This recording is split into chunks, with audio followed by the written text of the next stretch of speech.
Check okay ready.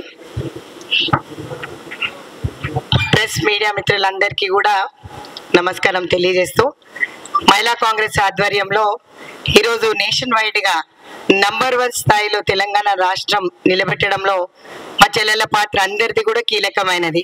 కాబట్టి ఈరోజు అందరూ కూడా 1 lakh కంప్లీట్ చేసిన సందర్భంగా సెలబ్రేషన్స్ అనేవి గాంధీ భవన్ లో జరిగినాయి. ఇదే కాకుండా అల్కా లాంబా గారు 24న ఎగ్జిక్యూటివ్ కమిటీతో పాటు జనరల్ మీటింగ్ ఇక్కడికి రావడం జరుగుతుంది. ఈరోజు బీఆర్ఎస్ పార్టీయే కానీ బీజేపీ పార్టీయే కానీ మా గురించి మాట్లాడే కన్నా కూడా మహిళా సాధికత అని మాట్లాడినారు. అవి ఎక్కడ ఉంది అని నేను అడుగుతున్నా. ఈ రోజు వాళ్ళు నిన్న చూసినట్టయితే కమిటీ చేస్తున్నారు, పెద్ద పెద్ద మాటలు మాట్లాడుతున్నారు. బీసీల కులగణన గురించి మేము చేసిన దానిపైన వాళ్ళు సెటైర్లు వేయడం బాగాలేదని మళ్ళీ ఒకసారి మహిళా కాంగ్రెస్ అధ్యక్షురాలుగా నేను ఖండిస్తున్నా. వాళ్ళకి చిత్తశుద్ధి ఉంటే 10 ఏళ్లలో బయటకు వచ్చి మాట్లాడేది ఉండే. బీసీలకు ఆ రోజు పెద్దపీట వేయకపోగా మమ్మల్ని అవమానిస్తూ ఆ రోజు ప్రతి ధర్నాలో నిత్యావసర సరుకులే కానీ, పెట్రోల్ డీజిల్ ధరలే కానీ, మహిళల సంక్షేమం గురించే కానీ, మహిళా బంధు గురించే కానీ మేము అడగడం జరిగింది. కానీ దళిత బంధు పేరు మీద మోసం. ముఖ్యమంత్రి ఈరోజు సెక్రటేరియట్కి వెళ్తే సీఎం రిలీఫ్ ఫండ్ కూడా తినేసినారు. దళిత బంధు పేరు మీద కూడా మోసమే. అందులో కూడా ఎమ్మెల్యేలు 3 లక్షలు తీసుకొని 2 లక్షలు వాళ్ళకి ఇచ్చినారంట. సో వేరియస్ కుంభకోణాలు ప్రాజెక్టులలో అయితే మీకు తెలిసిందే. సో మహిళలకు రక్షణ అనేది ఆ రోజుల్లో కరువైపోయిండే. కానీ ఈరోజు మళ్ళీ ఒకసారి మీ అందరికీ తెలియజేస్తుంది ఏమనగా ఆల్ ఇండియా మహిళా కాంగ్రెస్ అధ్యక్షురాలు 24న వస్తుంది. కాబట్టి ప్రతి ఒక్క సోదరుమణికి శుభాకాంక్షలు తెలుస్తూ అందరినీ ఆహ్వానిస్తూ ఈరోజు ప్రెస్ మీట్ పెట్టడం జరిగింది. ఈరోజు సంబరాలు చేసుకుంటున్నామంటే రేవంత్ రెడ్డి గారి నాయకత్వంలో మహిళలకు పెద్దపీట వేసిందే కాకుండా రాహుల్ గాంధీ గారు, సోనియా గాంధీ గారు చాలా ఆలోచించి మా కోసం ఈ 6 గ్యారెంటీలు పెట్టడం జరిగింది.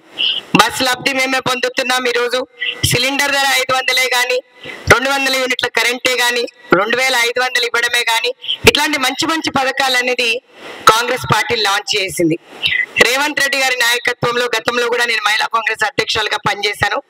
ఈరోజు ముఖ్యమంత్రి వారితో పాటు కౌన్సిల్ ఆఫ్ మినిస్టర్స్ అందరు సీనియర్ నాయకులకు కూడా మా మెంబర్షిప్ కి సహకరించిన ప్రతి ఒక్క అన్నకి, ప్రతి ఒక్క చెల్లెలకి ధన్యవాదాలు తెలియజేస్తూ లక్ష్య సభ్యత్వం కంప్లీట్ చేసుకున్న సందర్భంగా ఈరోజు నేషనల్ వైడ్ లో నంబర్ 1గా మహిళా కాంగ్రెస్ నిలిచింది. అంటే లక్ష్య సభ్యత్వం అంటే మామూలు మాట కాదు.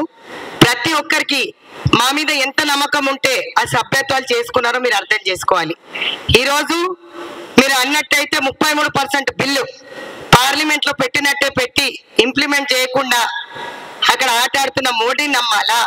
33% రాజ్యసభలో పాస్ చేసి లోక్సభలో వీళ్ళు పాస్ చేయకుండా పెండింగ్ పెడితే ఈరోజు మహిళలకి ఉపాధి కానీ, సంక్షేమం కానీ ప్రతి దానిపైన మాట్లాడుతుంది సోనియా గాంధీ గారు, రాహుల్ గాంధీ గారు, ప్రియాంక గాంధీ గారు.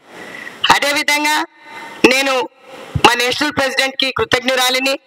AICC in-charge organisation KC Venugopal garu organisation strength మీద మాకందరికి కూడా ఢిల్లీకి వెళ్ళినప్పుడు 2-3 విషయాలు చెప్పారు, ఎలాగ బలోపేతం చెయ్యాలి అని. ఆ దిశగా నేను అడుగులేస్తూ ఈరోజు లక్ష్య సభ్యత్వం కంప్లీట్ చేసినంటే స్పెషల్ గా వారికి కృతజ్ఞతలు అన్ని అని చెప్తున్నాను. ఎప్పుడు కూడా కష్టపడే కార్యకర్తలకు పెద్దపీట వేశారు. ముఖ్యమంత్రి గారు కులగణన చేస్తూ ఈరోజు బీసీలకు పెద్దపీట వేశారు. అందులో ఓ మహిళా అధ్యక్షురాలు కూడా బీసీ ముదిరాజ్ సామాజిక వర్గానికి చెందిన వారే. ఈరోజు పెద్దలు గౌరవనీయులు హనుమంతరావు గారు ఎప్పుడు కూడా మా వెనువెంటుండి ప్రతి నియోజకవర్గంలో మెంబర్షిప్ డ్రైవ్ కి మాకెప్పుడు కూడా ముందంజలో హెల్ప్ చేస్తూ ముందుకొచ్చారు. వారికి కూడా కృతజ్ఞత తెలియజేస్తున్నా. తమ్ముళ్ళందరికీ, చెల్లెళ్ళందరికీ కూడా ఎవరైతే మెంబర్షిప్ కి సహకరించారో ధన్యవాదాలు తెలియజేస్తూ ఆల్ ఇండియా మహిళా కాంగ్రెస్ అధ్యక్షులు రాక కోసం మేము ఎదురు చూస్తున్నాం. 24వ తారీఖున 11:30కి ఎగ్జిక్యూటివ్ మీటింగ్ ఉంటుంది. అదే విధంగా ఫాలోడ్ బై ప్రెస్ మీట్, దాని తర్వాత జనరల్ మీటింగ్ ఉంది. 5,000 మందితో గాంధీ భవన్ లో ఈ సంబరాలు చేసుకుంటున్నాం. సో దయచేసి అందరూ కూడా కవర్ చేయాల్సిందిగా కోరుతూ ధన్యవాదాలు తెలియజేస్తున్నాం.